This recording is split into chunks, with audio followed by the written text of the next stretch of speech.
बिस्मिल्लाहिर्रहमानिर्रहीम। रब्बिश्रह ली सदरी व यस्सिर ली अमरी वहलुल उक़दतम मिन लिसानी यफ़क़हू क़ौली। बिस्मिल्लाहिर्रहमानिर्रहीम। अस्सलाम वालेकुम dear students, welcome in PMC national MDCAT 2022 biology preparation series के हवाले से लेक्चर नंबर 31 का आगाज कर रहे हैं। और आज के इस लेक्चर में हम इम्यून सिस्टम के मुतालिक बात करेंगे। इम्यून सिस्टम 2022 का जो पीएमसी का सिलेबस है उसके अंदर इम्यून सिस्टम के बारे में जो चीज़ें बताई गई हैं वो अगरचे यहाँ पर बहुत क्लियरली मेंशन नहीं किया हुआ, जैसे ये आप देख रहे हैं इम्यून सिस्टम सब टॉपिक्स के अंदर भी गिवन है। इसके साथ साथ आगे जो लर्निंग ऑब्जेक्टिव्स हैं वहाँ पर define and discuss the functions and importance of the main components of the immune system. ये इस तरह से यहाँ पर एम्बिगुअस सी एक स्टेटमेंट दी है। तो आप सब लोग जानते हैं कि जैसे नेशनल बुक फाउंडेशन जो फेडरल बोर्ड में पढ़ाई जाती रही और इसके साथ साथ केपी के टेक्स्ट बुक बोर्ड और बलूचिस्तान में जहां 2006 का करिकुलम फॉलो हो रहा था वहां पर पूरा एक चैप्टर इम्यून सिस्टम के हवाले से मौजूद है। और इसी तरह से ए लेवल्स वाले बच्चे भी पूरा एक चैप्टर पढ़ के आ रहे होते हैं। लेकिन अनफॉर्चुनेटली पंजाब और सिंध टेक्स्ट बुक बोर्ड के अंदर इम्यून सिस्टम के हवाले से कुछ थोड़े से टॉपिक्स को इंक्लूड किया हुआ है ट्रांसपोर्ट के चैप्टर के अंदर ही। तो हम यहाँ पर इम्यून सिस्टम का एज अ होल एक अहाता करेंगे, उसमें थोड़ा सा पंजाब और सिंध वाले कंटेंट से थोड़ा सा ज़्यादा हम कवर करने की कोशिश करेंगे। उसमें भी अगरचे काफ़ी सारी चीज़ें गिवन है लेकिन थोड़ी डिटेल कम है, लेकिन यहाँ पर हम थोड़ा सा और ज़्यादा वजाहत के साथ उसको डिस्कस करेंगे और आपने भी इसी तरह से इसको फॉलो करना है अगर आप चाहते हैं कि यहाँ से आने वाले किसी भी क्वेश्चन में आप मार ना खाएं। तो जी, तो आइए हम शुरू करते हैं। हमारे आज के इस लेक्चर के जो लर्निंग ऑब्जेक्टिव्स होंगे उसमें बात होगी सबसे पहले इम्यूनिटी और इम्यून सिस्टम के इंट्रोडक्शन से, और उसके बाद फिर आपको कॉन्सेप्ट बताएंगे 3 लाइन ऑफ डिफेंसेस से क्या मुराद होती है और वो कौन कौन सी 3 लाइन ऑफ डिफेंसेस हैं। उसमें फिर हम इम्यून सिस्टम के जो मेजर कंपोनेंट्स हैं उनको डिस्कस करेंगे। इसके साथ साथ सेल मीडिएटेड इम्यून रिस्पॉन्स और ह्यूमोरल और antibody mediated immune response are 2 major types of immune responses included in immune system, इनको हम कवर करेंगे। तो इसके साथ आखिर में फिर आपको टाइप्स ऑफ इम्यूनिटी बताएंगे कि इम्यूनिटी की ओवरऑल कौन कौन सी टाइप्स होती हैं। तो ये हमारे आज के लेक्चर के लर्निंग ऑब्जेक्टिव्स हैं। जी बेटा, तो सबसे पहले हम बात करते हैं यहाँ पर इम्यूनिटी से क्या मुराद होती है। Immunity is the ability of the body to combat all types of micro organism या कोई भी टॉक्सिक मटेरियल जो बाहर से हमारे बॉडी के अंदर दाखिल होने की जुर्रत करता है। तो हमारे बॉडी के अंदर एक एबिलिटी है कि उसके साथ वो लड़ाई करती है। किस तरह से? By producing some specialised proteins और by mobilising the phagocytic cells. तो ये मेजर्स अडॉप्ट करके बॉडी जो किसी भी फॉरेन पार्टिकल के अगेंस्ट किसी किस्म की मुज़ाहमत कर रही है, इसको कहते हैं इम्यूनिटी। इम्यूनिटी का जब जिक्र आता है तो बायोलॉजी की एक स्पेसिफिक फील्ड जिसमें हम इम्यूनिटी के बारे में डिस्कस करते हैं उसे कहते हैं इम्यूनोलॉजी। तो आप इस टर्म को भी याद रखिए, बाज़ एमसीक्यूज में ये बात भी पूछी जाती है। और जब इम्यूनिटी को हम डिस्कस कर रहे होते हैं तो एंटीजन का जिक्र बार बार आ रहा होता है। एंटीजन उस फॉरेन बॉडी को कहा जाएगा, फॉरेन पार्टिकल को कहा जाएगा जो हमारे बॉडी के अंदर दाखिल होगा। वैसे आपने सेल वाले चैप्टर में एंटीजन उन सब्सटेंसेस के बारे में डिस्कस किया था कि जो कि हमारी सेल सरफेस मेम्ब्रेन पर मौजूद होते हैं और जिनसे एक सेल दूसरे सेल को आइडेंटिफाई करता है, उनके साथ लिंक होता है, या वो सब्सटेंसेस जो किसी भी सेल के मार्क ऑफ आइडेंटिफिकेशंस होते हैं जिनको सेल सरफेस मार्कर्स भी कहा जाता है, उनको एंटीजन्स कहते हैं। वो बात बिल्कुल दुरुस्त थी, उसमें कोई गलत नहीं है। लेकिन यहाँ पर हम एंटीजन एक और सेंस में इसको यूज कर रहे हैं कि हर ऑर्गेनिज्म की सरफेस के ऊपर इस तरह के कुछ सरफेस मार्कर्स मौजूद होते हैं जिनको एंटीजन्स कहा जाता है, चाहे वो बैक्टीरिया हो या फिर वो वायरसेस हो या फिर कोई वैसे टॉक्सिक कंपाउंड है। तो वो एक आइडेंटिफिकेशन शो करता है उस सब्सटेंस के जरिए। तो वो सब्सटेंस जैसे ही किसी दूसरी बॉडी के अंदर आएगा, जैसे हमारे बॉडी के अंदर वो सब्सटेंस आता है, तो वो सब्सटेंस हमारे इम्यून सिस्टम को स्टिमुलेट करता है for the production of antibody. असल में एंटीजन ये शॉर्ट फॉर्म है एंटीबॉडी जनरेटिंग सब्सटेंस की, एंटीबॉडी जनरेटिंग सब्सटेंस। इस सेंस में हमने ये टर्म ड्राइव की है एंटीजन। समटाइम ये एमसीक्यूज में बात पूछी जाती है कि antigen means antibody generating substance. तो जैसे वो सेल सरफेस मार्कर्स जो होते हैं ना, वो भी दरअसल ये प्रॉपर्टी शो करते हैं, इसी वजह से उनका नाम भी ये एंटीजन रख दिया गया।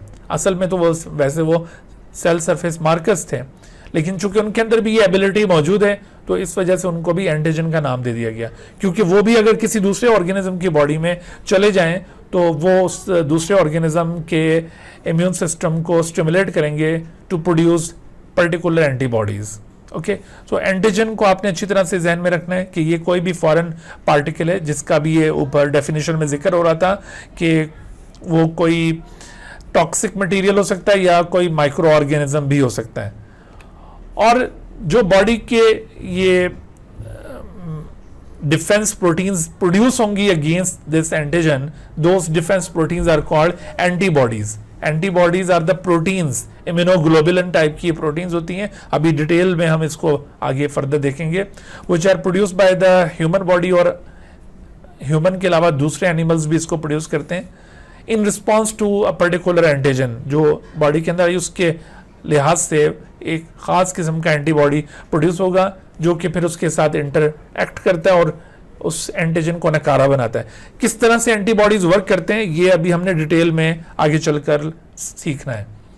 सो आपने ये कुछ बुनियादी टर्मिनोलॉजी है जो इम्यूनिटी डिस्कस करते हुए बार बार हमारे सामने आ रही होती है, इसको माइंड में रखिएगा।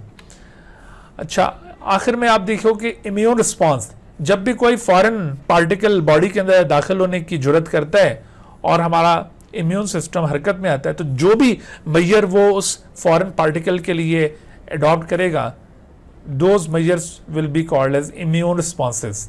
यानी this is actually the action of the body और सेल्स और their products in response to any antigen. जो भी कोई एंटीजन दाखिल हुआ तो उसके रिस्पॉन्स में जो मेजर यूज किया जा रहा है, जैसे कभी एंटीबॉडी की प्रोडक्शन हो रही है तो कभी हमारे कुछ स्पेशलाइज्ड जो सेल्स हैं वो हरकत में आ रहे हैं, या फिर इसके अलावा कभी टेम्परेचर हो जाता है या inflammation. So there are several mechanisms by which the foreign invader is responded. So वो तमाम एक्शंस कलेक्टिवली इम्यून रिस्पॉन्सेस कहलाएंगे। तो अभी हम इनकी मेजर टाइप्स भी ऑब्जर्व करेंगे जी। तो थर्ड, ये 3 लाइन ऑफ डिफेंसेस का क्या कॉन्सेप्ट है? 3 लाइन ऑफ डिफेंसेस से मुराद ये है कि हमारे बॉडी को प्रोटेक्ट करने के लिए अल्लाह ताला ने 3 डिफरेंट लाइंस क्रिएट की हुई हैं। पहली लाइन, फिर उसके बाद दूसरी लाइन, फिर तीसरी लाइन। जैसा कि आमतौर पर किसी भी कंट्री के अंदर एक बॉर्डर फोर्स होती है, एक फिर वैसे सिविल फोर्स होती है जो शहरों के अंदर है, और एक रिजर्व के तौर पर एक आर्मी या इंटेलिजेंस फोर्स मौजूद होती है। तो इस तरह से 3 लाइन ऑफ डिफेंसेस जैसे किसी कंट्री को प्रोटेक्ट करने के लिए होती हैं, बिल्कुल इसी तरह से ह्यूमन बॉडी के अंदर भी हमारे इंटरनल मैकेनिज्म्स को प्रोटेक्ट करने के लिए 3 लाइन ऑफ डिफेंसेस मौजूद हैं। इसमें जो फर्स्ट लाइन ऑफ डिफेंस है, the first line of defence, this first line of defense, it is actually consist of external barriers or skin। तो ये external barriers या skin पर मुश्तमिल जो first line of defense है, this is a non-specific defense। non-specific से मतलब है कि इस केस में किसी खास किस्म के ऑर्गेनिज्म या फॉरेन पार्टिकल की शनाख्त मुमकिन नहीं होगी कि उसके लिए कोई खास मेजर अडॉप्ट किया, जैसे कि ऐसा नहीं। नॉन स्पेसिफिक इसको इसी वजह से कहा जाए कि ओवरऑल जो भी अंदर आएगा उसको रोका जाएगा by means of this external barrier और स्किन, तो इस वजह से ये नॉन स्पेसिफिक है। उसके बाद फिर सेकेंड लाइन ऑफ डिफेंस की बारी आती है। The second line of defence, this second line of defence consist of non specific internal responses.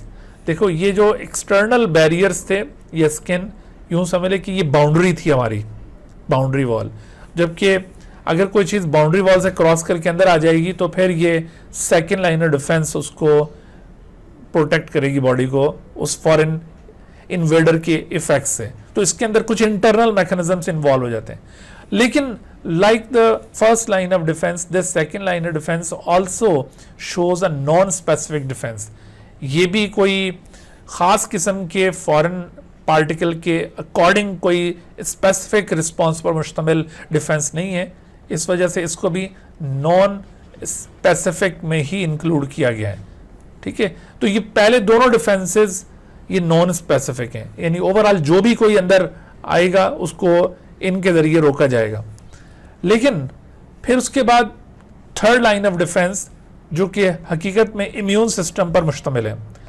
वैसे तो in general term immune system हम इन तमाम के लिए यूज करते हैं, बट इन पर्टिकुलर अगर हम ये इम्यून सिस्टम की टर्म यूज करें तो ये यूज की जाएगी थर्ड लाइन ऑफ डिफेंस के लिए। इन जनरल याद रखो ये टर्म ओवरऑल सबके लिए यूज की जाती है, बट जब भी किसी क्वेश्चन में ये पूछा जाए कि इम्यून सिस्टम क्या है तो ये थर्ड लाइन ऑफ डिफेंस है, थर्ड लाइन ऑफ डिफेंस। तो इस थर्ड लाइन ऑफ डिफेंस में क्या खासियत मौजूद है, ये बाकी पहले वाले डिफेंसेस से कैसे मुख्तलिफ है, कि जैसे मैंने अभी पहले वाले दोनों डिफेंसेस में ये जिक्र किया कि कोई भी फॉरेन पार्टिकल बॉडी के अंदर आएगा तो उसको इन डिफेंसेस के जरिए रोका जाएगा। उसमें किसी फॉरेन पार्टिकल की शनाख्त मुमकिन नहीं होगी कि उसके अकॉर्डिंग कोई ख़ास मेजर अडॉप्ट किया जाए, जबकि immune system it is very specific in action, it can recognise a particular foreign particle and it can develop a specific immune response according to that foreign antigen। तो इस वजह से इसको स्पेसिफिक डिफेंस का status हासिल है। तो हमारे बॉडी के अंदर तीन लाइन ऑफ डिफेंसेस में से सिर्फ ये जो थर्ड लाइन ऑफ डिफेंस है इट प्रोवाइड्स स्पेसिफिक डिफेंस। यहाँ पर देखो इन कॉन्सेप्ट के ऊपर कई सवालात बनते होते हैं। जैसे आपसे कहा जाए कि which of the following defense recognize the corona infection। अब देखो कोरोना इन्फेक्शन अगर उसको रिकग्नाइज किया है तो इसका मतलब है कि क्या वो एक्सटर्नल बैरियर या स्किन ने रिकग्नाइज किया है? हरगिज़ नहीं, क्योंकि ये तो नॉन स्पेसिफिक था। इसने तो आंख बंद करके हर एक के ऊपर यूं तलवार चलानी है जो भी जद में आ गया। और same is true for this internal responses, second line of defence भी ऐसा ही करती है। लेकिन अगर किसी इन्फेक्शन को रिकग्नाइज कर लिया बॉडी ने, so this recognition is the property of the third line of defence. ठीक है, तो इस तरह से आपने इस बात को याद रखना है। इन तीन लाइन ऑफ डिफेंसेस का ये जो आइडिया मैंने आपको दिया उसको हम यहाँ पर इस तरह से देख सकते हैं। ये देखो, ये फर्स्ट लाइन ऑफ डिफेंस दिखाई है जो एक्सटर्नल बैरियर्स पर मुश्तमिल है। सबसे पहले कोई भी foreign particle in external barrier से क्रॉस होते हुए ब्लॉक हो रहा होगा। जी मिसबाह, आप क्या पूछना चाह रही हैं? सर हमने 3 लाइन्स ऑफ डिफेंस पढ़े हैं, तो सर उनमें सबसे पहले हमने स्किन का पढ़ा था, तो सर फिर हमने बाद में इम्यून सिस्टम का भी पढ़ा। सर इम्यून सिस्टम बॉडी के अंदर होता है और स्किन बाहर होती है। तो सर मतलब सवाल मेरा ये था कि अगर किसी भी मतलब एंटीजन को हमारी स्किन ही जब रोक लेगी, नॉन स्पेसिफिक है, तो सर फिर इम्यून सिस्टम की क्या जरूरत पड़ेगी? हाँ बिल्कुल, अभी देखो ये हम ये उसी 3 लाइन ऑफ डिफेंस वाले आइडिया को मज़ीद एक्सप्लोर कर रहे हैं। अभी यहाँ पर इस बात का भी जिक्र आएगा जो आप पूछना चाह रही है ना, तो यहाँ पर हम इस बात को अभी एड्रेस करते हैं। अब आगे सुनिए, ये मैं इसके अंदर उस चीज़ का अभी अहाता करूँगा जो आप पूछना चाह रहे हैं। ठीक है, अभी हमारी वो बात कंप्लीट नहीं हुई थी 3 लाइन ऑफ डिफेंसेस की। अच्छा, अब ज़रा देखो ये जो 3 लाइन ऑफ डिफेंसेस में पहली लाइन ऑफ डिफेंस आप देख रहे हैं, this is first line of defence जो कि एक्सटर्नल बैरियर्स पर मुश्तमिल है। उसमें स्किन, एपिथेलिया वगैरह ये इंक्लूड होते हैं। इसमें आप देख रहे हैं कि फर्स्ट लाइन ऑफ डिफेंस में कुछ मैकेनिकल मेजर्स हैं। मिसाल के तौर पर मैकेनिकल मेजर्स में जैसे मैंने स्किन या एपिथेलिया का जिक्र किया है, जो फिजिकली ब्लॉक करेंगे किसी भी फॉरेन पार्टिकल की एंट्री को। इसके अलावा इन्हीं स्किन और जो एपिथेलिया होते हैं उनके कुछ केमिकल्स होते हैं जो सिक्रीट हो रहे होते हैं। सो उन केमिकल्स की सिक्रीशन के ज़रिए भी फॉरेन पार्टिकल्स को रोका जाता है। और इसके अलावा कुछ रिफ्लेक्सेस होते हैं, रिफ्लेक्सेस जैसे आप सांस लेने लगे तो उसके साथ कोई डस्ट पार्टिकल आया जिसने इरिटेशन की, तो आपको या तो छींक आ गई है या फिर खांसी होना शुरू हो गई है। तो ये इस तरह की कफिंग और स्नीजिंग जो होती है ये रिफ्लेक्सेस होते हैं और वो उन फॉरेन पार्टिकल्स को थ्रो करने के लिए होते हैं। तो ये रिफ्लेक्सेस इस तरह के वो भी इसमें इंक्लूड होते हैं, कुछ केमिकल जो सीक्रेट होंगे वो भी और मैकेनिकल। तो ये जो आप फर्स्ट लाइन ऑफ डिफेंस देख रहे हैं, जब तक ये बिल्कुल इंटैक्ट है, यानी इसमें किसी किस्म की कोई खराबी नहीं आई, तो ऐसी सूरत में कोई भी फॉरेन पार्टिकल अंदर आ ही नहीं सकेगा। और जब फॉरेन पार्टिकल अंदर नहीं आएगा तो ये जो सेकेंड लाइन ऑफ डिफेंस है which consist of internal mechanisms, इसकी भी कोई जरूरत नहीं पड़ेगी। और थर्ड लाइन ऑफ डिफेंस जो कि एक रिजर्व आर्मी है हमारी, उसको भी एक्टिवेट होने की कोई जरूरत ही नहीं पड़ेगी। यानी प्राइमरली हमें कौन प्रोटेक्ट कर रहा होता है अगर आपसे पूछा जाए तो फर्स्ट लाइन ऑफ डिफेंस। ऐसी सूरत में बाकी डिफेंसेस उनकी जरूरत ही नहीं होती है। लेकिन आपको पता है कि ये जो फर्स्ट लाइन ऑफ डिफेंस है ये इंटैक्ट नहीं रहता, इसमें कभी ना कभी कोई दरार पड़ती रहती है। जैसे किसी कंट्री में भी जो बॉर्डर फोर्स है वो हमेशा कंट्री के बॉर्डर्स को प्रोटेक्ट नहीं कर पाती है, कभी कभार वो फेल हो जाती है और जो दुश्मन के एजेंट है वो अंदर पेनिट्रेट कर जाते हैं। और जब वो अंदर पेनिट्रेट कर जाएं तो ऐसी सूरत में फिर ये सेकेंड और थर्ड लाइन ऑफ डिफेंसेस की जरूरत पड़ती है। ठीक है बेटा, अभी जो आप सवाल पूछ रही थी, तो अगर ये first line of defence intact ना रहे, यानी इसमें कोई रप्चर आ गया स्किन में, तो वहां से कोई फॉरेन पार्टिकल अंदर आ सकता है, या हमारे वो जो एपिथेलिया या फिर ये जो केमिकल्स हैं ये अगर फेल हो जाएं या रिफ्लेक्सेस, तो ऐसी सूरत में वो पार्टिकल अंदर आएगा और फिर सेकेंड लाइन ऑफ डिफेंस की जरूरत पड़ेगी।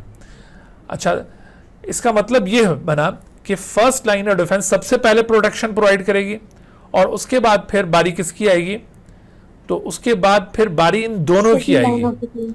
नो, देखो यहां पर जरा क्लियर कर लें कंसेप्ट। देखो उसके बाद फर्स्ट लाइन ऑफ डिफेंस के बाद कौन फंक्शन परफॉर्म करता है, तो उसके बाद ना सिर्फ second line of defence function करती है बल्कि इसके साथ साथ थर्ड लाइन ऑफ डिफेंस भी एक्शन में आ जाती है। अगरचे फर्स्ट लाइन ऑफ डिफेंस के फेलियर के बाद immediately second line of defence हमें प्रोटेक्शन प्रोवाइड करेगी, लेकिन सेकेंड लाइन ऑफ डिफेंस की प्रोटेक्शन में इतनी ज्यादा देर नहीं लगती कि थर्ड लाइन ऑफ डिफेंस भी इसके अंदर पार्टिसिपेट कर देती है।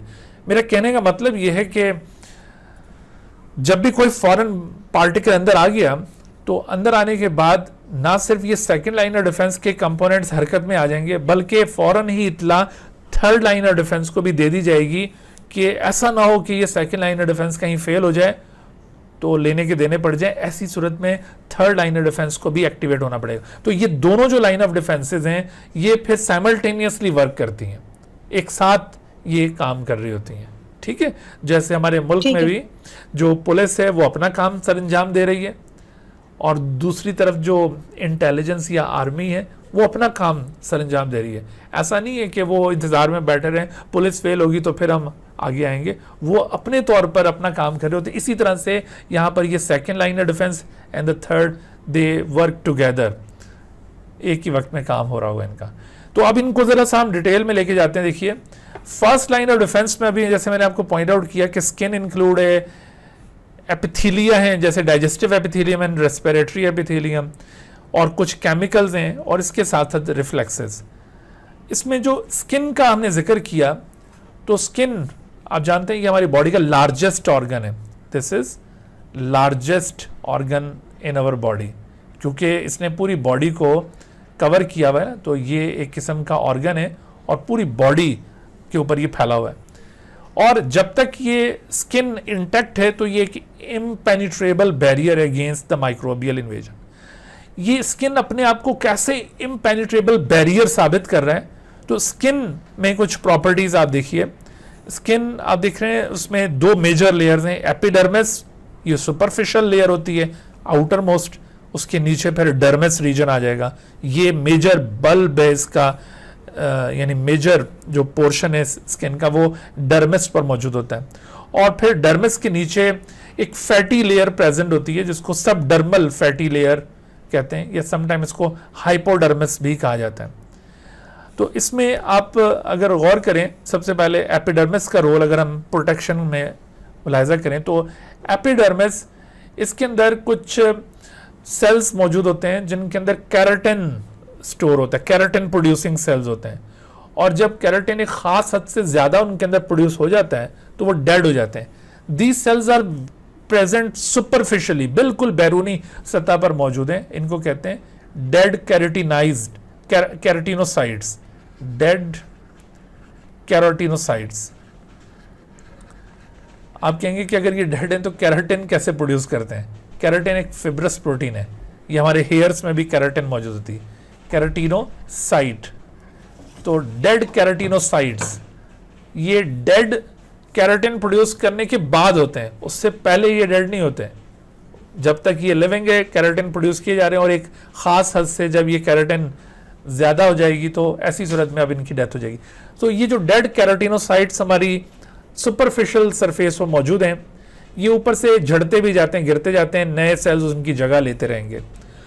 असल में ये जो डेड कैराटिनोसाइट्स हैं, ये यहाँ पर माइक्रोब्स की दाल नहीं गलने देते, ये माइक्रोब्स को यहाँ पे ग्रो नहीं करने देते, और इस तरह से हमें स्किन प्रोटेक्ट कर रही होती है from the invasion of micro organisms. तो एक तो बेनिफिट ये एपिडर्मिस के जरिए हो गया। दूसरा आप देखिए कि जो डर्मिस रीजन है, यहाँ पर दो मेजर मेजर्स अवेलेबल हैं। One of them sweat glands, जो कि स्वेट प्रोड्यूस कर रहे हैं, और स्वेट भी एक डक्ट के जरिए हमारी स्किन की सरफेस पर रिलीज होगा। और इसके साथ साथ आप जानते हैं स्वेट हर वक्त नहीं प्रोड्यूस होता, जैसे सर्दियों में ज़ाहिर स्वेट प्रोड्यूस नहीं हो रहा होगा। लेकिन दूसरी तरफ एक और चीज़ भी रखी हुई है, वो है ऑयल ग्लैंड्स। इनको सेबेशियस ग्लैंड्स भी कहा जाता है। They are also called as sebaceous glands. The sebaceous glands secrete sebum, इनसे जो सब्सटेंस सिक्रीट हो रहा है दैट इज कॉल्ड सीबम। ये एक ऑयली सब्सटेंस है नोन एज सीबम, और जबकि sweat gland secrete the sweat. अब ये दोनों जो सिक्रीशंस हैं, the chemicals which are released from these glands, they have some natural antibiotics. What are those natural antibiotics? Those natural antibiotics are called lactic acid. इनके अंदर lactic acid मौजूद है, lactic acid, and some other kind of organic acids are there. These are supposed to be natural antibiotics. ठीक है, ये antiseptic role perform कर रहे हैं कि जो भी माइक्रोब सरफेस के ऊपर होंगे उनको ये किल करेंगे। तो ये नेचुरल एंटीबायोटिक्स इनको आमतौर पर अज्यूम किया जाता है। तो इस तरह से आप देखिए कि because of the secretions of sebum and the sweat, some natural antibiotics are release on the surface of the skin that inhibit the penetration और एंट्री ऑफ फॉरेन पार्टिकल्स। तो आपने नोट किया कि अगर ये स्किन बिल्कुल इंटैक्ट है तो by means of these measures the penetration of foreign particle will be inhibited. In this way skin act as impenetrable barrier against the microbial invasion. लेकिन बाज़-औक़ात अगर इसमें कोई रप्चर आ जाए तो यहाँ से माइक्रोब अंदर दाखिल हो सकते हैं। दूसरा आपको यहाँ पे मैंने पॉइंट आउट किया सम एपिथेलिया, जैसे खास तौर पर डाइजेस्टिव ट्रैक्ट, उसकी जो इंटरनल एपिथेलियम है जिसको डाइजेस्टिव म्यूकोजा भी कहते हैं, this epithelium is also known as digestive mucosa. तो ये जो digestive mucosa है, इसमें से बहुत सारी secretions रिलीज होती हैं, digestive juices यहाँ से रिलीज होते हैं, digestive juices। और उन digestive juices में क्या चीज़ मौजूद है?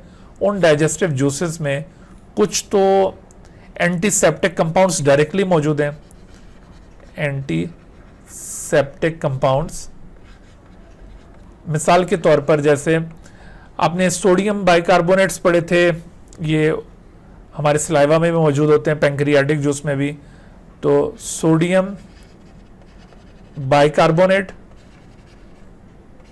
और इसके साथ साथ HCl आपने पढ़ा था। तो ये इस तरह की चीजें जो एंटीसेप्टिक कंपाउंड्स हैं, which are the components of the digestive juices. और इसके साथ साथ बहुत सारे enzymes, these enzymes are actually hydrolases type of enzyme. और आप जानते हैं हाइड्रोलेजेस कौन से एंजाइम्स होते हैं? The hydrolases are those enzymes that cause break down of complex compound, तोड़ फोड़ देते हैं ये। तो अब देखो, जो भी कोई चीज हमारे डाइजेस्टिव ट्रैक्ट में दाखिल होगी फॉरेन पार्टिकल, और यकीनन वो होते हैं क्योंकि हम जो भी फूड खा रहे होते हैं उसके साथ माइक्रोब्स भी अंदर दाखिल हो रहे होते हैं, तो वो माइक्रोब्स इनके ज़रिए हलाक हो जाते हैं, ख़त्म हो जाते हैं। बट अगर किसी शख्स में ये जूसेस प्रॉपरली सीक्रेट नहीं हो रहे हैं तो ऐसी सूरत में फिर उनका ये जो डाइजेस्टिव एपिथेलियम है ये इम्पेनिट्रेबल बैरियर नहीं रहेगा, और अगर ये प्रॉपरली फंक्शन कर रही है एपिथेलियम तो ऐसी सूरत में the digestive epithelium act as impenetrable barrier against microbial invasion. जी ईमान फातिमा बेटे क्या कहती हैं आप? सर मेरा नेट का इशू है थोड़ा, तो उसकी वजह से आवाज कट रही थी, तो आप दोबारा रिपीट कर दें डाइजेस्टिव म्यूकोजा से। जी बेटा, डाइजेस्टिव म्यूकोजा का बताइए कि इसमें से डाइजेस्टिव जूसेस की सिक्रीशन होती है, और इन डाइजेस्टिव जूसेस में एंटीसेप्टिक कंपाउंड्स भी मौजूद होते हैं जैसे सोडियम बाइकार्बोनेट्स या HCl वगैरह, और इसके साथ साथ यहाँ पर एंजाइम्स भी मौजूद हैं सच एज हाइड्रोलेजेस, जिसमें प्रोटीएजेस हैं, कार्बोहाइड्रेजेस, लाइपेजेस, इस तरह की चीज़ें। तो इनके ज़रिए जो भी कोई फॉरेन पार्टिकल हमारे डाइजेस्टिव ट्रैक्ट में दाखिल होगा तो वो हलाक हो जाएगा, ख़त्म हो जाएगा। तो अगर हमारा ये जो डाइजेस्टिव सिस्टम है प्रॉपरली फंक्शन कर रहा है, उसकी ये जो एपिथेलियम है ये फुली फंक्शनल है, तो ऐसी सूरत में ये एपिथेलियम एक इम्पेनिट्रेबल बैरियर के तौर पर एक्ट करेगी अगेंस्ट माइक्रोबियल इन्वेजन। क्लियर होगी बात? जी बेटा, उसके बाद epithelium of the respiratory tract. Respiratory tract एक और हमारा पाथवे है जो कि एक्सटर्नल एनवायरनमेंट के साथ डायरेक्ट कम्युनिकेट कर रहा होता है। जैसे हमारे इस डाइजेस्टिव ट्रैक्ट में बाहर से चीज़ें फ्रीक्वेंटली आ रही होती हैं, इसी तरह से रेस्पिरेटरी ट्रैक्ट में चूँकि हमने सांस लेना है तो एयर के साथ माइक्रोब्स भी अंदर आएंगे, तो यहाँ पर भी कोई बंदोबस्त होना चाहिए। तो यहाँ पर क्या बंदोबस्त किया हुआ है कि ये जो रेस्पिरेटरी एपिथेलियल सेल्स हैं, they have two properties. Number one, that they are capable to secrete lot of mucus, बहुत सारा म्यूकस ये सीक्रेट करते हैं, and continuously they secrete mucus. और दूसरा, the outer surface of the epithelial cells have very small hair like appendages called the cilia. Ciliary appendages मौजूद हैं on the outer surface of these epithelial cell. ये आपको surface दिखाई है respiratory epithelium की, तो ये एपिथेलियल सेल्स हैं जिसके अंदर यूं लंबे लंबे सेल्स आपको नजर आ रहे हैं। तो इसका मतलब है कि ये कौन से टाइप के सेल्स होंगे, कॉलमनर होंगे या क्यूबाइडल होंगे या स्क्वेमस होंगे? तो ये कौन सी टाइप की एपिथेलियम है? This is actually columnar. Column like है ना, लंबे लंबे जब सेल्स हों एपिथेलियम में तो उसको कॉलमनर एपिथेलियम कहा जाता है। सो ये सिलिएटेड कॉलमनर एपिथेलियम जिसकी आउटर सरफेस पर सीलिया मौजूद है, और this ciliated columnar epithelium has also property to secrete mucus। इसके दरमियान में आप देख रहे हैं कि म्यूकस सेल्स बीच बीच में मौजूद हैं। जो म्यूकस सिक्रेटिंग सेल्स होते हैं ना उनको गोबलेट सेल्स भी कहा जाता है। तो ciliated columnar epithelium plus goblet cells, so these cells secrete mucus and they have cilia, जिसकी वजह से माइक्रोब्स की इन्वेजन यहाँ पे ब्लॉक होगी। वो कैसे कि ये जो म्यूकस होता है ना, it has sticky nature. When microbes are entered in our respiratory tract along with air, तो वो एयर में मौजूद माइक्रोब्स यूं इस तरह से एडहेयर हो जाएंगे इस म्यूकस लेयर के अंदर, चिपक जाएंगे इसके साथ। और चूंकि ये सीलिया कंटिन्यूसली म्यूकस को यूं स्वीप कर रहे हैं, तो ये म्यूकस के साथ के माइक्रोब्स भी स्वीप होकर आगे मूव कर जाएंगे। लेकिन ये कहाँ आगे मूव कर जाएंगे? तो एक्चुअली ये आगे मूव करते हैं, मिसाल के तौर पर जैसे ये आप देखिए,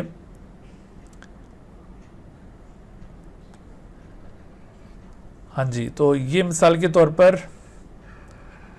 पैलेट और ये रेस्पिरेटरी ट्रैक्ट आप देख रहे हैं। हियर इज द टंग, ठीक है, और ये आप ट्रैकिया ऑब्जर्व कर रहे हैं। हाँ जी, तो अब देखो यहां पर होता क्या है कि एयर ने यहां से दाखिल होना है और उसके बाद एयर ने यहां से गुजरते हुए, ये आपको एयर की मूवमेंट दिखा रहे हैं। चलें इधर कलर चेंज करके दिखाते हैं आपको ताकि वाज़ेह रहे कि एयर कहां से गुजर रही है। तो ये आपको एयर की मूवमेंट नजर आ रही है।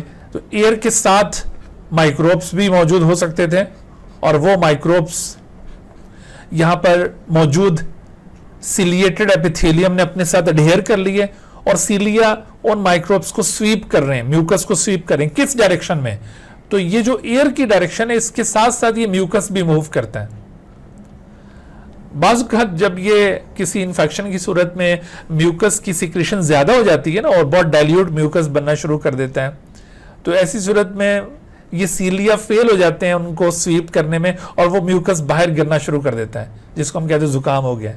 अदरवाइज अगर नॉर्मल सिचुएशन है तो म्यूकस स्टिकी होगा और ये सीलिया उसको इजीली स्वीप कर सकेंगे, उसको प्रोपेल कर सकेंगे टुवर्ड्स द फेरेंक्स। यहां पर अक्सर हम सवाल पूछते होते हैं कि ये म्यूकस जो नेजल एपिथेलियम या नोज या नेजल कैविटी के अंदर मौजूद है ये किस साइड पर मूव होगा? तो ये फेरेंक्स की तरफ मूव होगा by means of ciliary action. लेकिन जो लोअर रेस्पिरेटरी ट्रैक्ट के अंदर म्यूकस बन रहा होगा और वहां पर भी एपिथेलियम में इसी तरह के सिलिएटेड एपिथेलियल सेल्स मौजूद होंगे, वो उस म्यूकस को किस जाने मूव करवाएंगे? तो उसका भी आंसर ये होगा कि वो भी फेरेंक्स की तरफ मूव करवाएंगे, लेकिन against the current of the wind. यहां पर तो देखो जैसे इस डायरेक्शन में एयर मूव कर रही थी उसके साथ ही म्यूकस भी जा रहा है, लेकिन लोअर रेस्पिरेटरी ट्रैक्ट में एयर तो नीचे जा रही है लेकिन म्यूकस ऊपर आ रहा है। तो ये आपने फर्क याद रखना है। दोनों सूरतों में अपर रेस्पिरेटरी ट्रैक्ट का म्यूकस भी फेरेंक्स में जाएगा और लोअर रेस्पिरेटरी ट्रैक्ट का म्यूकस भी फेरेंक्स में पहुंचेगा और फेरेंक्स से फिर ये कहां जाता है mucus? It goes into the oesophagus. आप देखेंगे इस विंड पाइप के इस ट्रैकिया के बिहाइंड यहां पर इसोफेगस मौजूद है। So all the mucus ultimately reach into the oesophagus से फिर आगे वो डाइजेस्टिव ट्रैक्ट में आगे स्टमक में चला जाएगा, वहां पर ले जाकर वो माइक्रोब्स की वो खातिर तवाज़ा होगी कि कोई भी बच नहीं पाएगा। सही। तो इस तरह से आप देखिए कि अगर हमारा रेस्पिरेटरी सिस्टम भी एफिशिएंटली वर्क कर रहा है तो this will also act as an impenetrable barrier against the microbial invasion. अच्छा, तो ये first line of defence complete हुई और अब आप देखिए कि जो सेकंड लाइन ऑफ डिफेंस है उसमें क्या कुछ इंक्लूडेड है। अभी मैंने आपसे कहा कि सेकंड लाइन ऑफ डिफेंस तब इन्वॉल्व होगी जब first line of defence fail हो जाएगी, लेकिन हम अब सेकंड के बाद जब थर्ड लाइन पढ़ेंगे तो थर्ड लाइन ऑफ डिफेंस उसने ये इंतजार नहीं करना कि second line of defence fail हो तो फिर वो एक्टिवेट हो, वो इसके साथ ही मैदान में उतर आएगी। ठीक है। सेकंड लाइन ऑफ डिफेंस ये भी फर्स्ट लाइन ऑफ डिफेंस की तरह नॉन स्पेसिफिक है। अभी आपने मुलाहिजा किया स्किन या एपिथेलिया, तो इन मेजर्स ने किसी खास किस्म के माइक्रो ऑर्गेनिज्म के लिए किसी खास किस्म का मेजर अडॉप्ट नहीं किया था। इन जनरल तमाम किस्म के फॉरेन पार्टिकल्स को ब्लॉक किया गया था, तो इस वजह से वो नॉन स्पेसिफिक। इसी तरह से सेकेंड लाइन ऑफ डिफेंस भी नॉन स्पेसिफिक है। इसके कंपोनेंट्स में आप देखिए कुछ किलिंग सेल्स हैं हमारे बॉडी के, वो इसके अंदर इन्वॉल्व होते हैं। तो उन किलिंग सेल्स में कुछ फैगोसाइटिक टाइप के सेल्स हैं और कुछ डायरेक्टली बंदूक उठाकर यूं किल करने वाले सेल्स हैं। अच्छा, तो इसके साथ साथ इन्फ्लामेटरी रिस्पॉन्स, टेम्परेचर रिस्पॉन्स और कुछ खास किस्म की प्रोटेक्टिव प्रोटीन्स हैं। All these are the components of second line of defence. यहाँ पर अक्सर इस तरह के सवालात उभरते होते हैं इम्यूनिटी वाले पार्ट से कि which of the following is an example of first line of defence या is an example of second line of defence, या which of the following is component of first line of defence या second. तो आप वो जो first line of defence में already चीजें cover कर चुके हैं, आपको बिल्कुल वाजे होना चाहिए कि वो कौन कौन सी थी। और अब इसी तरह से यहाँ पर भी जो हम कंपोनेंट्स का जिक्र करेंगे बिल्कुल क्लियर करना है माइंड में कि they belong to the second line of defence. और यहाँ पर ये वाली बात भी जहन में रहनी चाहिए कि फर्स्ट लाइन ऑफ डिफेंस के जो भी कंपोनेंट्स थे वो सब कौन से वाला रिस्पॉन्स शो कर रहे थे? Non specific. और इसी तरह से अब सेकंड लाइन ऑफ डिफेंस के भी ये जितने भी कंपोनेंट्स हैं कौन सा रिस्पॉन्स शो करेंगे? Non specific. ओके जी, तो उसमें देखिए अब सेकंड लाइन ऑफ डिफेंस में जो सबसे पहला कंपोनेंट आपका बताया killing cells of the blood, उसमें सबसे पहले हम बात करेंगे मैक्रोफेजेस की। मैक्रोफेजेस ये बेसिकली फैगोसाइटिक सेल्स होते हैं। They are actually phagocytic cells. Macrophages are the type of the white blood cells. White blood cell में आपने दो कैटेगरीज पढ़ी होंगी। वाइट ब्लड सेल WBCs, उनमें से एक टाइप को कहते हैं ग्रेन्युलोसाइट्स और दूसरे को ए ग्रेन्युलोसाइट्स कहा जाता है। ए ग्रेन्युलोसाइट और दूसरी टाइप को कहते हैं ग्रेन्युलोसाइट। यानी एक सेल्स वो होते हैं जिनके साइटोप्लाज्म के अंदर कुछ ग्रेन्युलर स्ट्रक्चर्स मौजूद होते हैं कॉल्ड ग्रेन्युलोसाइट, और दूसरे वो जिनके साइटोप्लाज्म में यूं ग्रेन्युलर स्ट्रक्चर्स मौजूद नहीं होंगे या बहुत ही लेस डेंसिटी वाले ग्रेन्यूल्स होंगे, उनको कहा जाएगा ए ग्रेन्युलोसाइट। तो monocyte belong to the agranulocyte. It is a kind of agranulocyte type of white blood cell. Monocyte ये जब बॉडी के अंदर प्रोड्यूस हो जाते हैं, ब्लड के अंदर जब ये बन जाते हैं फ्रॉम द लिम्फ नोड्स, ये जो ए ग्रेन्युलोसाइट है, हमने लास्ट लेक्चर में भी जिक्र किया था कि जो बॉडी का इम्यून सिस्टम लिम्फेटिक सिस्टम है उसके lymph nodes actually agranulocytes को प्रोड्यूस करते हैं।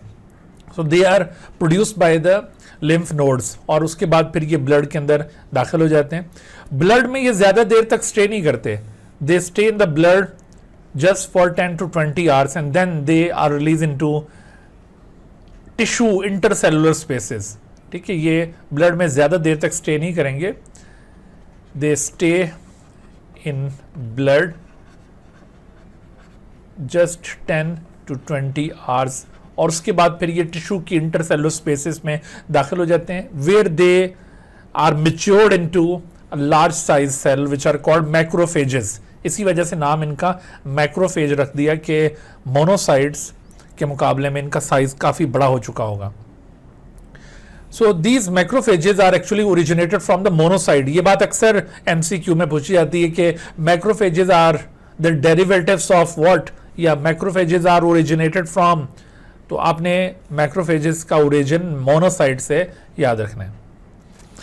मैक्रोफेजेस जब भी किसी जगह पर कोई हादसा रूनुमा हुआ हो, कोई साइट ऑफ इंसल्ट डेवलप हुई हो, साइट ऑफ इंसल्ट का मतलब है कि वो जगह जहां इन्फेक्शन हुआ है, जहां पर माइक्रोबियल इन्वेजन हो रहा है, उस जगह को कहते हैं साइट ऑफ इंसल्ट। तो ये मैक्रोफेजेस ये उस जगह को सूंघते हुए फौरन उधर पहुंच जाते हैं।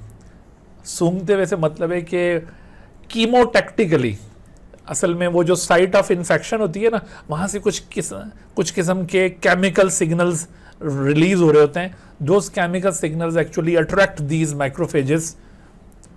तो ये मैक्रोफेजेस जब वो वहां पर साइट ऑफ इंसल्ट पर पहुंचते हैं, वहां पर ये देखते हैं कि माइक्रोब्स मौजूद है, तो मैक्रोफेजेस उनको फैगोसाइटोस करना शुरू कर देते हैं। For example these are the bacteria.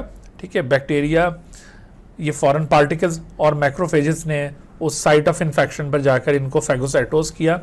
When the bacteria are phagocytosed, या इवन वायरसेस हों या फिर कोई और सब्सटेंस है, when it is phagocytosed by the macrophage, तो उसके बाद फिर वही जो इंटरनल मैकेनिज्म होता है इंट्रासेलुलर डाइजेशन का, वो यहाँ पे प्रोसीड होगा, लाइसोसोम के जरिए इनका डाइजेशन होगा। इसी वजह से इनके अंदर लाइसोसोम बहुत ज़्यादा क्वांटिटी में होते हैं, क्योंकि ये फैगोसाइटिक एक्टिविटी का मुजाहरा करते रहते हैं। तो अब ये जब डाइजेशन कंप्लीट हो जाएगा, तो डाइजेशन कंप्लीट होने पर इन बैक्टीरिया के पास जो एंटीजेनिक पोर्शन था, एंटीजेनिक पोर्शन मींस वो सब्सटेंसेस जिनकी वजह से ये बैक्टीरिया पहचाने जाते हैं, ये उन एंटीजेनिक सब्सटेंसेस को अपनी सरफेस के ऊपर डिस्प्ले कर लेते हैं। ये उनको अपनी सरफेस के ऊपर डिस्प्ले कर लेंगे। कैसे डिस्प्ले करेंगे ये बात हम आगे चलकर डिटेल में डिस्कस करेंगे, क्योंकि ये जो एक्टिविटी इन मैक्रोफेजेस की it is related to the third line of defence. अभी हम थर्ड लाइन ऑफ डिफेंस पे जब दाखिल होंगे वहां पर इस बात की वजाहत करते हैं कि how antigenic substance has been displayed on the surface of the macrophages. Okay, but as part of the second line of defence, macrophages are involve in the phagocytosis of these foreign particles, और उसके बाद फिर इस phagocytosis के नतीजे में these macrophages also begin to secrete number of proteins, approximately 100 different types of proteins are secreted by the macrophages, कौन से वाले macrophages? That have perform the phagocytic activity, they secrete some types of proteins. ये proteins क्या करती हैं? 3 मुख्तलिफ actions ये proteins perform करती हैं। यहाँ पर MCQ बनता होता है, इस बात को जहन में रखिएगा कि ये प्रोटीन्स क्या करती हैं। नंबर 1 कि they are involve in the activation of specific immune response, उसको ये इनिशिएट करवाएंगी स्पेसिफिक इम्यून रिस्पॉन्स को। These proteins may involve in the raising of body temperature. Raising of body temperature is also the part of second line of defense. इसमें भी ये some of the proteins are involved. Whereas other proteins attract and stimulate more monocytes to become macrophages. तो आपने देखा ये 3 मुख्तलिफ possibilities हैं जो इन प्रोटीन्स के जरिए हो रही हैं। बाकी इसके अलावा अगर आपसे कोई और बात पूछी गई हो, उसमें ऑप्शन दिया हो, तो वो आप इग्नोर करेंगे। ये तीनों असल में इन प्रोटीन्स के रोल्स होंगे which are secreted by the working macrophages, जो इस तरह फैगोसाइटोसिस का मुजाहरा कर रहे हो। यहाँ पर एक और बात भी काबिल जिक्र है कि जो मैक्रोफेजेस होते हैं they are very much expert in phagocytic activity and one macrophage can perform several phagocytic activities. लेकिन इसके बरक्स जो अभी हम दूसरा सेल डिस्कस कर रहे हैं इस कैटेगरी का, neutrophil, this is also a kind of phagocytic cell. ये भी एक किस्म का फैगोसाइटिक सेल होता है, but this phagocytic cell is very sensitive. It can perform only one phagocytic activity and after that it is destroyed. Neutrophil ये granulocyte की किस्म है। न्यूट्रोफिल इज ग्रेन्यूलोसाइट WBC है, ये ग्रेन्यूलोसाइट किस्म का WBC है। न्यूट्रोफिल, इसकी एक और बात आपने जहन में रखनी है कि this is the most abundant white blood cell, most abundant cell of the blood नहीं कहा मैंने, मोस्ट अबंडेंट WBC है। WBCs में टोटल 5 डिफरेंट टाइप्स आती हैं WBCs में।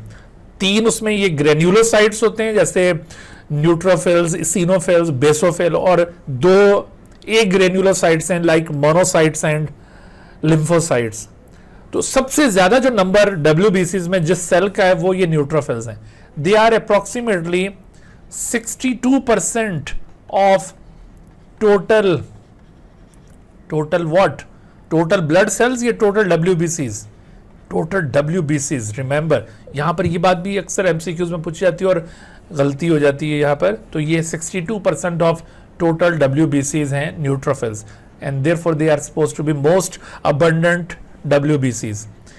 न्यूट्रोफिल्स की पहचान ये है कि इनका जो न्यूक्लियस है वो 3 to 5 लोब्ड न्यूक्लियस होता है। 3 to 5 लोब्ड, यानी इसमें लोब्स बनी होती हैं। The nucleus is not spherical. और मैंने जैसे आपको बताया कि neutrophils are very sensitive, they can perform only one phagocytic activity. ये एक ही माइक्रोब को एनगल्फ करेंगे, उसको अंदर ले जाकर फैगोसाइटोस करके उसको अंदर डाइजेस्ट करेंगे and after digestion they release the digested contents और उसके बाद खुद सुसाइड कमिट कर लेंगे, इनकी डेथ हो जाएगी। और इस तरह से किसी भी जगह पर जहां पर कोई इन्फेक्शन हुआ होता है, जहां पर वो इनसे स्किन या फिर वो एपिथेलियम रप्चर हुई होती है, वहां पर आप देखेंगे कि अगर इन्फेक्शन वहां पर हो रहा है तो वाइट फ्लूइड अक्यूमुलेट कर जाता है। That white fluid is known as पस।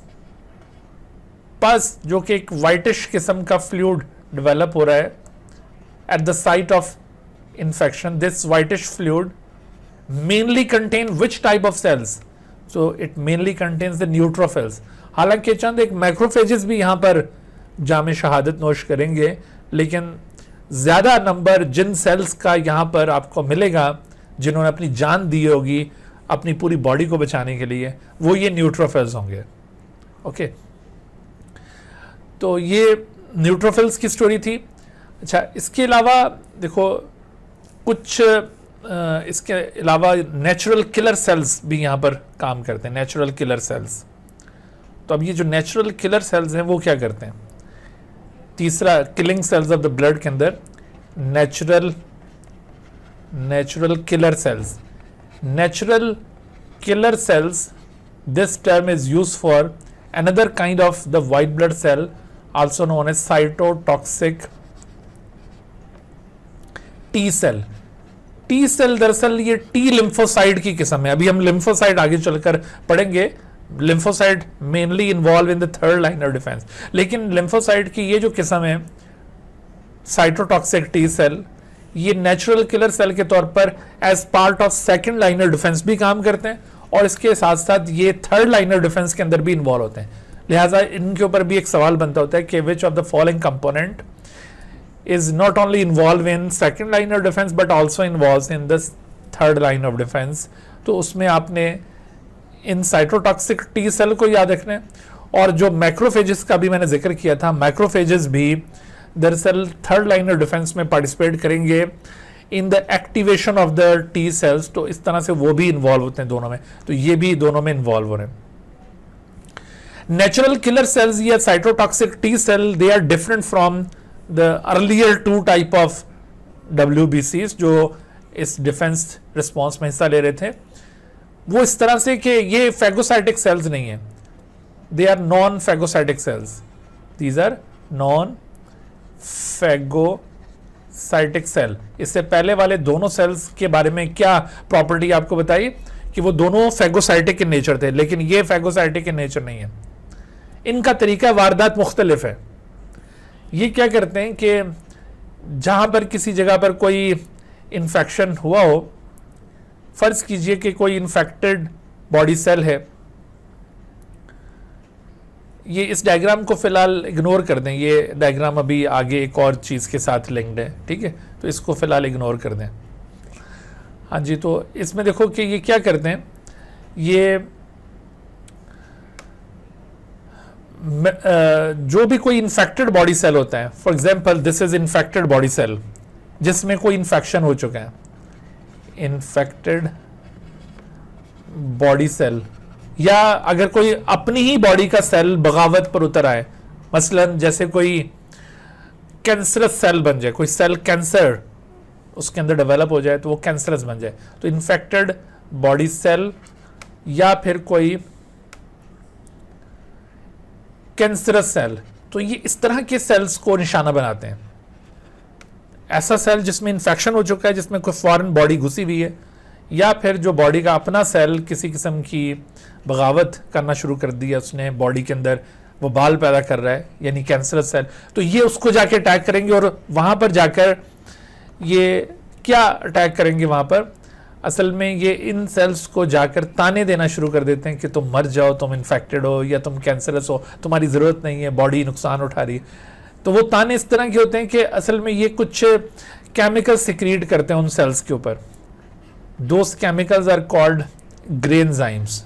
They secrete some chemicals called granzymes. So ये जो granzymes होते हैं, these are apoptosis causing compounds. These are apoptosis causing compounds. असल में इन कंपाउंड्स की वजह से जब ये कंपाउंड्स उन टारगेट सेल के अंदर दाखिल होंगे, इन्फेक्टेड बॉडी सेल के अंदर या कैंसर सेल के अंदर, जब ये कंपाउंड्स दाखिल होंगे तो इन कंपाउंड्स के जरिए उन सेल्स के अंदर एपोप्टोसिस का मैकेनिज्म इनिशिएट हो जाएगा. Apoptosis is controlled cell death. ये सुसाइड टाइप की डेथ है. तो इसका मतलब है कि नेचुरल किलर सेल्स ने उन इन्फेक्टेड बॉडी सेल या कैंसर सेल को मजबूर कर दिया है सुसाइड कमिट करने पर. और इस तरह से जब ये इन्फेक्टेड बॉडी सेल या कैंसर सेल सुसाइड कमिट कर लेंगे तो साथ ही वो इन्फेक्शन भी खत्म हो जाएगा. तो इस तरह के नेचुरल किलर सेल काम कर रहे होते हैं. ये जो आपने यहां पर एक्टिविटी मुलाहिजा की है नेचुरल किलर सेल की, ये as part of second liner defence, इस वजह से कि ये एक नॉन स्पेसिफिक रिस्पॉन्स शो किया है, यानी कोई भी इन्फेक्टेड सेल या कोई भी कैंसर सेल इनको नजर आ जाए तो उसको ये हलाक कर देंगे. लेकिन दूसरी तरफ इनका एक टारगेटेड एक्शन भी होगा कि किसी खास किस्म के माइक्रो ऑर्गेनिज्म जिसके लिए स्पेसिफिक होंगे, ये उसको ढूंढ कर उसको भी निशाना बनाते हैं, वो वाला जो एक्शन होगा इनका, वो थर्ड लाइन ऑफ डिफेंस का हिस्सा होगा. वो आगे चलकर अभी आपको पॉइंट आउट करते हैं. ठीक है। तो इस तरह से ये नेचुरल किलर सेल अपना काम कर रहे होते हैं। अच्छा, उसके बाद फिर देखो इसमें एक और चीज है, वो है protective proteins. Protective proteins is another component of the second line of defense. Protective proteins, this term is used for some collection of specific proteins which are collectively called complement system. Complement system.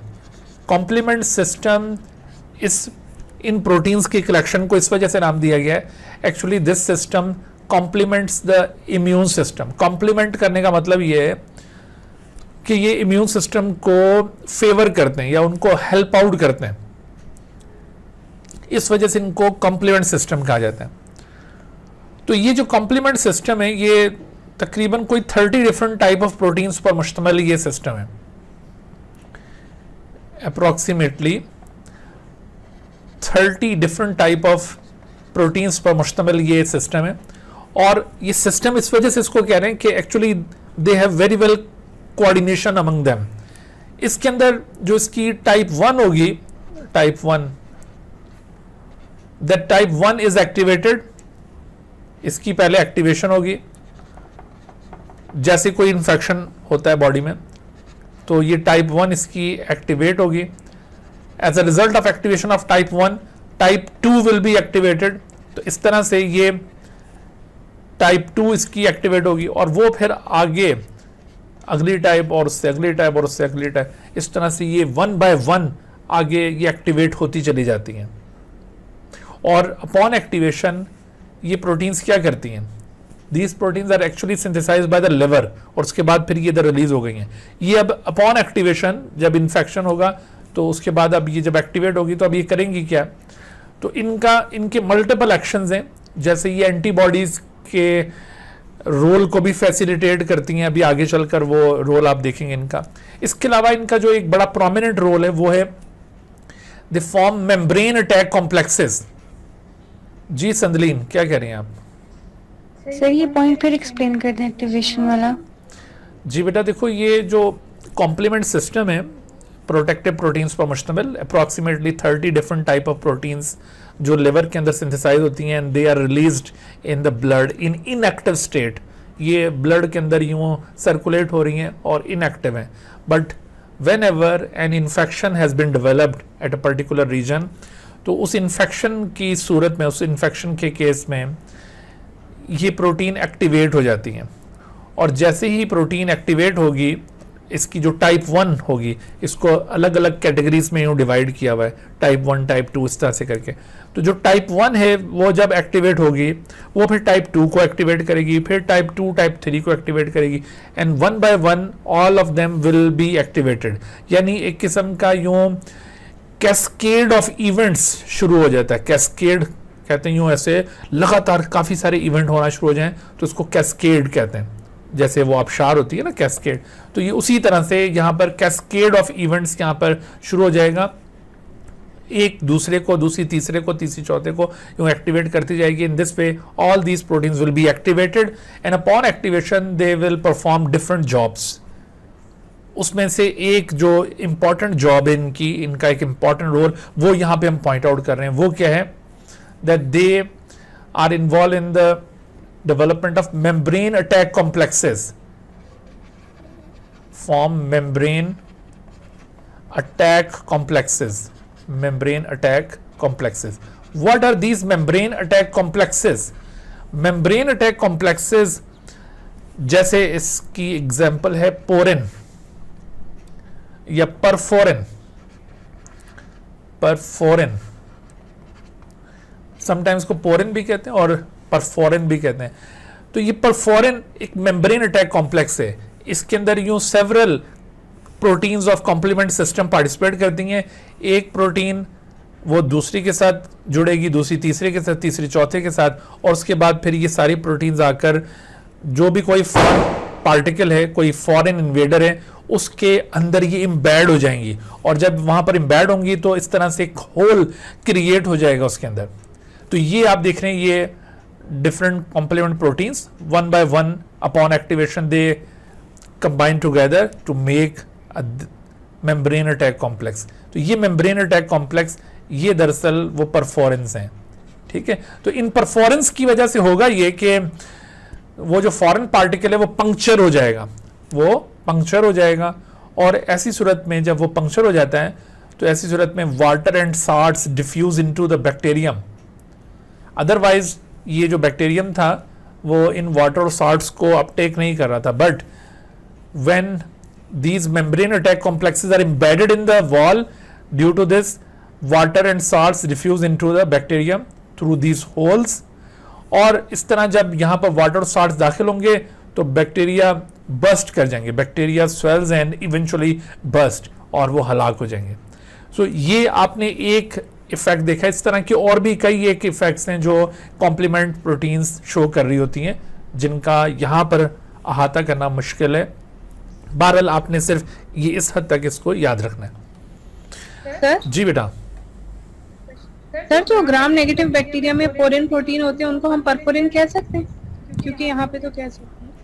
देखो कुछ नहीं, वो परफोरेंस नहीं है। देखो कुछ जो पोरेंस होते हैं ना वो वैसे चैनल्स होते हैं मूवमेंट ऑफ मटेरियल्स के लिए, लेकिन ये जो परफोरेंस हैं ये तो इंड्यूस्ड स्ट्रक्चर्स हैं। इंड्यूस्ड स्ट्रक्चर से मुराद ये है कि ये असल में चूँकि जो होस्ट है उसकी तरफ से ये डेवलप किए गए हैं ना, जैसे हमारे बॉडी के अंदर जो माइक्रोब्स दाखिल हुए हैं तो उनकी तरफ से ये इंड्यूस किए गए हैं, तो ये चीज़ें परफोरेंस कहलाएंगी। वो पोरेंस जो वहाँ पर आपने पढ़े थे वो परफोरेंस नहीं है, ठीक है। Okay sir. जी बेटा, उसके बाद एक और component second line of defence का एक और कंपोनेंट है। This component is known as inflammatory response. This component is known as inflammatory response. Inflammatory response, this is also the part of second line of defence, क्योंकि ये भी किसी infection की सूरत में ये रिस्पॉन्स राइज होगा और overall different type of microbial invasion को ब्लॉक करेगा। जैसे आप मुलाहिजा करें कि ये स्किन, उसमें कोई पिन चुभ गई है और पिन के चुभने के वजह से स्किन अब इंटैक्ट नहीं रही, उसके अंदर यूं रप्चर आ गया और माइक्रोब्स जो स्किन के ऊपर मौजूद थे या फिर आसपास घूम फिर रहे थे उनको अंदर दाखिल होने का मौका मिल गया, और इवन वो जो नीडल थी या पिन उसकी टिप के ऊपर भी माइक्रोब्स मौजूद हो सकते हैं, तो ये इस तरह से अंदर दाखिल होने में कामयाब हो गए। तो फर्स्ट लाइन ऑफ डिफेंस तो यहाँ पे हो गई फेल। अब यहाँ पर सेकेंड लाइन ऑफ डिफेंस का रोल शुरू हो गया, या फिर साथ थर्ड लाइन ऑफ डिफेंस काम करेगी। तो हम यहाँ पर सेकेंड लाइन ऑफ डिफेंस के तौर पर इन्फ्लामेटरी रिस्पॉन्स का रोल देखने जा रहे हैं। देखो जब ये इस तरह से, इसे कहते हैं साइट ऑफ इंसल्ट, ये है वो साइट ऑफ इंसल्ट जहां पर इस तरह से कोई फिजिकल डैमेज आया हुआ होता है या कोई माइक्रोबियल इन्फेक्शन हुआ होता है। तो यहां पर जब ये बैक्टीरिया इतना दाखिल होते हैं ना, तो इस जगह के जो हमारे बॉडी सेल्स होंगे वो कुछ केमिकल सिग्नल्स रिलीज करना शुरू कर देंगे, which are in general called as histamine. ये साइटोकाइन एक क्लास होती कंपाउंड्स की, उससे ताल्लुक रखते हैं ये। These are histamine are also the type of cytokines. तो ये histamine type of compounds are release by the body cells which are affected by any microbial invasion या किसी फिजिकल डैमेज का वो शिकार हुए हों। इनको लोकल हार्मोन्स भी कहा जाता है। Histamines are also called as local hormones. और इवन यहां पर प्रोस्टाग्लैंडिन्स भी रिलीज होते हैं जो पेन शो करते हैं। बहरहाल ये जो हिस्टामिन है ये क्या करेंगे, these are inflammatory substances, these are also called as inflammatory substance. इनका एक ये और जो मेजर रोल है वो क्या है कि दे कॉज इन्फ्लामेशन, इसी वजह से इनको इन्फ्लामेटरी सब्सटेंस भी कहा जाता है। इन्फ्लामेटरी सब्सटेंस ये नियर बाय ब्लड वेसल्स को डायलेट करवा देते हैं। ये वहीं पर मौजूद जो ब्लड वेसल्स होंगी स्किन के अंदर, उन में जाकर वेजो डायलेशन करवाते हैं और वेजोडायलेशन जब हो जाएगी तो ऐसी सूरत में वो एरिया जो इन्फेक्शन का शिकार हुआ है वो स्वेल कर जाएगा. That is called inflammation. This swelling is known as inflammation. यहां पर सवाल ये पैदा होता है कि ये क्यों इसको नियर बाय ब्लड वेसल्स को डायलेट करवा रहे हैं. इसके दो मकासद हैं. नंबर 1 कि जब ये इस तरह से डायलेट कर जाएगी तो डायलेट करने से कैपिलरी के सेल्स के दरमियान जो स्पेसेस होती हैं वो स्पेसेस इंक्रीज हो जाएंगी, तो कैपिलरीज की जो लीकीनेस है वो इंक्रीज हो जाएगी. The dilatation and increased leakiness of the local blood vessel, उससे क्या होगा कि जो liquid portion of the blood है वो ज्यादा यहाँ पे निकल के एक्यूमुलेट होगा, साथ उसके जो फैगोसाइटिक सेल्स हैं उनको भी बाहर निकलने का ज्यादा मौका मिलेगा. और इसका दूसरा फायदा ये होगा कि ये जो डायलेटेड ब्लड वेसल है यहाँ पर ब्लड का फ्लो भी ज्यादा हो जाएगा. पहले चूंकि जगह तंग थी तो ब्लड के फ्लो में बहुत रुकावट थी, लेकिन अब ब्लड का फ्लो ज्यादा हो जाएगा. यही वजह है कि ये जिस जगह पर आपको इन्फ्लेमेशन मिलती है तो वो जगह रेडनेस शो कर रही होती है, क्योंकि वहां पर ब्लड का फ्लो थोड़ा ज्यादा हो जाता है ना, तो वो जगह रेड शो हो रही होगी. ठीक है. और वो जगह जहां पर ये हादसा रूनुमा हुआ होता है, ना सिर्फ वो स्वेल हो गई होती है बल्कि वो थोड़ी सी हॉट भी हो जाएगी, उसका टेम्परेचर भी थोड़ा सा रेज कर जाएगा और इसके साथ साथ वो नॉर्मल फंक्शन भी लूज कर देगा वो एरिया. तो इसको कहते हैं इन्फ्लेमेशन. बाज़ औक़ात ये जो इन्फ्लेमेशन है ये किसी स्पेसिफिक एरिया में डेवलप होता है. That inflammation is known as local inflammation. असल में इन्फ्लेमेशन की 2 टाइप्स कंसिडर की जाती हैं. One of them is called local, अगर कोई स्पेसिफिक एरिया इन्फ्लेमेशन का शिकार हो, और सम टाइम दिस इन्फ्लेमेशन में be proliferated throughout the body or throughout the system. That is called systemic inflammation. Inflammation कोई भी हो, चाहे लोकल हो या सिस्टमिक, इन बोथ केसेस जो प्राइमरी ऑब्जेक्टिव है वो तो है बॉडी को प्रोटेक्ट करना ताकि ये माइक्रोब्स को मजीद फैलने से रोका जा सके.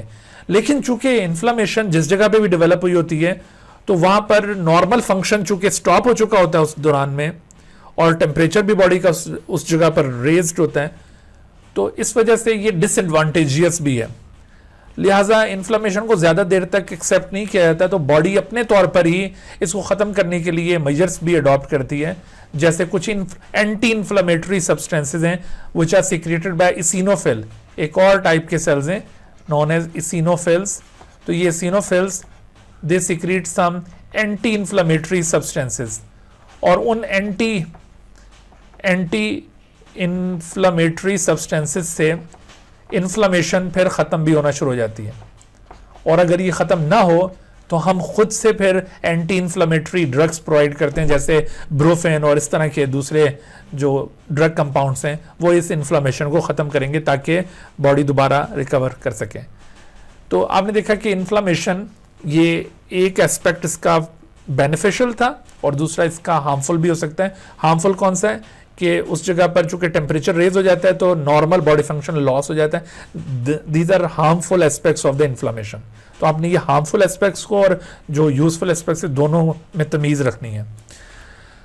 अच्छा, उसके बाद देखो एक और चीज यहां पर हम पॉइंट आउट करेंगे, that is temperature response. Temperature response is the last component of second line of defence. Temperature response में एक्चुअली होगा क्या? तो टेम्परेचर रिस्पॉन्स में बॉडी का टेम्परेचर रेज हो जाता है. टेम्परेचर रिस्पॉन्स माइक्रोबियल इन्वेजन की सूरत में होगा ये कि ये माइक्रोब्स जो दाखिल हुए होते हैं इनसे कुछ केमिकल सिक्रीट होते हैं और इसी तरह से कुछ केमिकल्स हमारे अपने बॉडी सेल से सिक्रीट होते हैं. माइक्रोब से या हमारे बॉडी से जो केमिकल सिक्रीट होते हैं, those chemicals are in general called as pyrogens. Pyrogens. अब इन पायरोजेंस की 2 काइंड्स होंगी. अगर ये माइक्रोब से सिक्रीट हुए हैं तो इन्हें कहा जाएगा एक्सोजीनस पायरोजेंस, और अगर ये पायरोजेंस हमारे अपने बॉडी सेल्स ने सिक्रीट किया इनको, body cells they also secrete some pyrogens, तो ऐसी सूरत में इन्हें कहा जाएगा एंडोजीनस। तो बहरहाल ये दोनों एंडोजीनस हो या एक्सोजीनस पायरोजेंस, इन पायरोजेंस की वजह से हमारे बॉडी का जो टेम्परेचर सेट पॉइंट है वो रेज हो जाता है। The temperature regulatory centre in our body is hypothalamus. Hypothalamus temperature regulatory centre है और उसका एक सेट पॉइंट है जो आमतौर पर 37 के ऊपर सेट होता है। लेकिन pyrogens actually affect the hypothalamus. ये अक्सर सवाल पूछा जाता है कि pyrogen affect which of the following part of the body, तो they actually affect the hypothalamus and they raise this temperature set point 37 से 38 या 39। तो इस तरह ये टेम्परेचर रेज हो जाएगा बॉडी का, जिसको हम बुखार कहते हैं, और टेक्निकल लैंग्वेज में इसको पायरेक्सिया कहते हैं, इसी वजह से चूंकि इसमें पायरोजेंस इन्वॉल्व हो रहते हैं। यहां पर सवाल ही पैदा होता है कि माइक्रोब्स क्यों बॉडी का टेम्परेचर रेज करना चाहते हैं और बॉडी सेल्स क्यों करना चाहते हैं। असल में माइक्रोब्स का मकसद ये होता है कि वो स्लाइटली हायर बॉडी टेम्परेचर पर बॉडी को ज्यादा अच्छी तरह नुकसान पहुंचा सकते हैं और अपना फायदा उठा सकते हैं, क्योंकि जैसी बॉडी टेम्परेचर रेज होगा तो नॉर्मली जो मेटाबॉलिक एक्टिविटीज हैं वो स्लो डाउन हो जाएंगी और माइक्रोब्स को अपनी मनमानी करने का मौका मिल जाएगा। लेकिन दूसरी तरफ हमारे बॉडी सेल्स यानी जो इम्यून सिस्टम के कंपोनेंट्स हैं, ये क्यों बॉडी टेम्परेचर रेज करना चाहते हैं।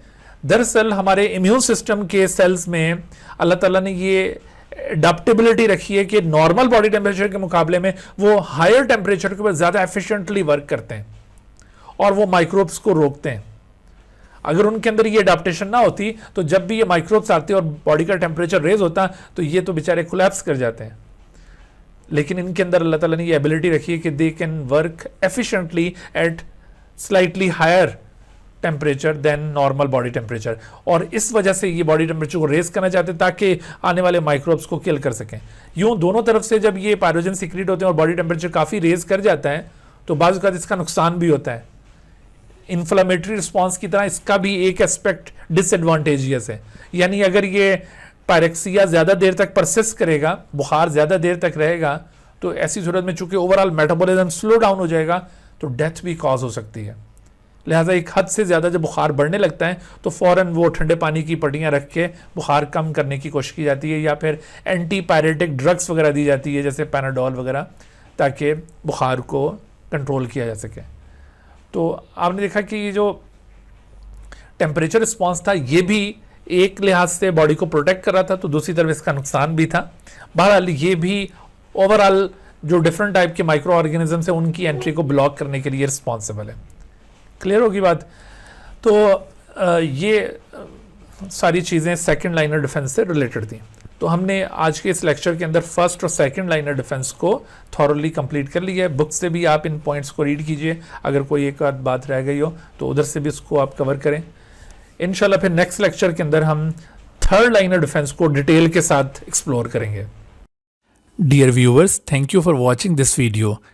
If you have not subscribe this channel, kindly subscribe it and also press the bell icon below so that you could be notified about any new video lecture from Biology Guardian.